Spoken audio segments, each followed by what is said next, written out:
আজকে আমরা একটা খুব পরিচিত কিন্তু ভীষণ গভীর একটা প্রশ্ন নিয়ে কথা বলতে এসেছি।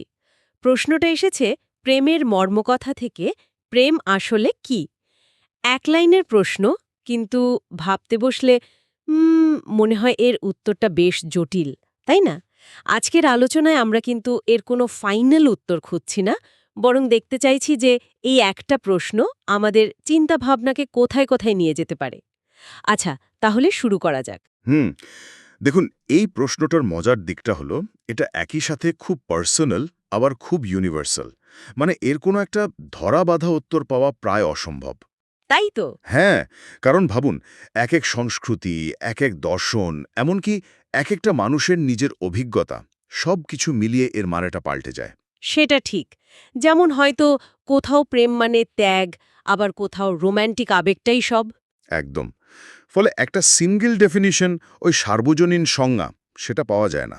কিন্তু এই যে প্রশ্নটা, উৎস থেকে আমরা শুধু প্রশ্নটাই পেয়েছি, এই প্রশ্নটা নিজেই তো আমাদের অনেক কিছু নিয়ে ভাবতে বাধ্য করে, তাই না? হুম শুধু অনুভূতি না, সম্পর্ক, দায়বদ্ধতা, জীবনের মানে, এগুলো নিয়েও তো প্রশ্ন চলে আসে। খুব ভালো পয়েন্ট। আর আমার মনে হয় এই উত্তর খোঁজার যে চেষ্টাটা, এই যে আমরা আলোচনা করছি, এই প্রসেসটাই হয়তো আসল ব্যাপার। হুম। মানে একটা নির্দিষ্ট সংজ্ঞায় আটকে না থেকে এই যে আমরা খুঁজছি, প্রশ্ন করছি, এটাই আমাদের নিজেদের আর অন্যদের আবেগ, হয়তো প্রত্যাশা, ভয়, এগুলো বুঝতে সাহায্য করে। আচ্ছা। এটা একটা জরুরি প্রশ্নও তোলে যে প্রেমের সংজ্ঞার এই যে জটিলতা, এই যে ধরাছোঁয়ার বাইরে থাকাটা, এটা আসলে মানুষের অভিজ্ঞতার কোন দিকটা তুলে ধরে।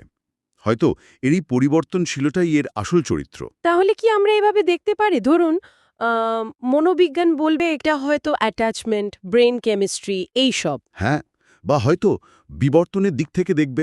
আবার সমাজবিজ্ঞান হয়তো দেখবে সমাজ সংস্কৃতি কিভাবে এটাকে গড়ে পিটে নিচ্ছে।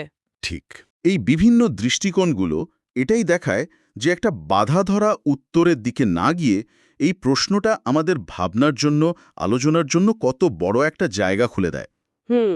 যদি আমরা আরেকটু বড় করে দেখি ব্যাপারটা, তাহলে এই জটিলতাটা আসলে মানুষের আবেগ, মানুষের সম্পর্কের যে সার্বিক জটিলতা, সেটাকেই তো রিফ্লেক্ট করে। তাই তো। মানে দুজন মানুষের সম্পর্কেও তো তাদের প্রেমের ধারণা আলাদা হতে পারে। নিশ্চয়ই। আর সেখান থেকেই তো সম্পর্কের রসায়ন তৈরি হয়, বা কখনো সংঘাতও হয়। এই যে নানা স্তর, নানা অর্থ, এটাই তো বিষয়টাকে এত জীবন্ত রাখে। তাহলে আলোচনার শেষে আমরা বোধহয় এই জায়গাটায় আসছি যে প্রেম আসলে কি, এর কোনো সহজ এক কথায় উত্তর আমাদের কাছে নেই।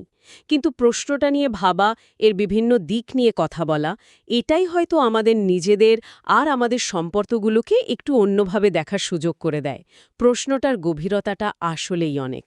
হ্যাঁ, আর এখানেই হয়তো শেষ করার আগে একটা ছোট্ট ভাবনা যোগ করা যেতে পারে। বলুন।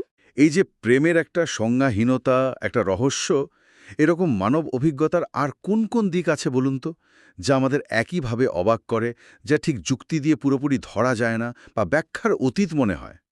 এই চিন্তাটা হয়তো আমাদের ভাবনার আরও নতুন কিছু দরজা খুলে দিতে পারে।